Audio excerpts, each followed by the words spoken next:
America సంయుక్త రాష్ట్రాల 45వ ప్రెసిడెంట్గా ట్రంప్ను అక్కడి ప్రజలు ఎన్నుకున్నారు.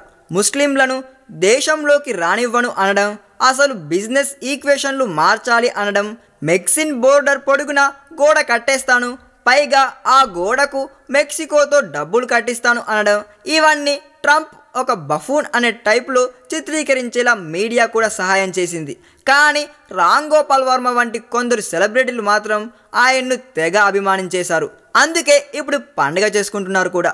4 నెలల క్రితమే ట్రంప్ గెలుస్తాడని నేను చెప్పాను, అందుకే నాకు నేనే థ్యాంక్స్ చెప్పుకుంటున్నా. ఈ రోజు రాత్రికి అందరికీ పెద్ద పార్టీ ఇవ్వబోతున్నాను.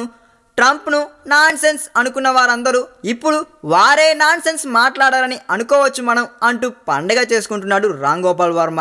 పైగా మనోడు ఇంకొక లాజిక్ కూడా చెప్పాడండోయ్. అదేంటంటే ఇప్పుడు ట్రంప్ గెలిచిన స్థానాలన్నీ ఒకప్పుడు ఒబామా గెలిచిన స్థానాలే. అంటే ట్రంప్ కేవలం హిల్లరీ క్లింటన్నే కాదు, ఒబామాను కూడా ఓడించేశాడు అని చెప్తున్నాడు రామ్ గోపాల్ వర్మ. ఏది ఏమైనా కూడా తను సినిమాల విషయంలో ఫెయిల్ అయినా ఇక్కడ ప్రిడిక్షన్లో సక్సెస్ అయినందుకు చాలా ఆనందపడిపోతుందండి. ఈ వీడియో మీకు నచ్చినట్లయితే సబ్స్క్రైబ్ చేయండి. ఫిలిమి స్టార్స్ బోలెడంత న్యూస్ బోల్డ్గా.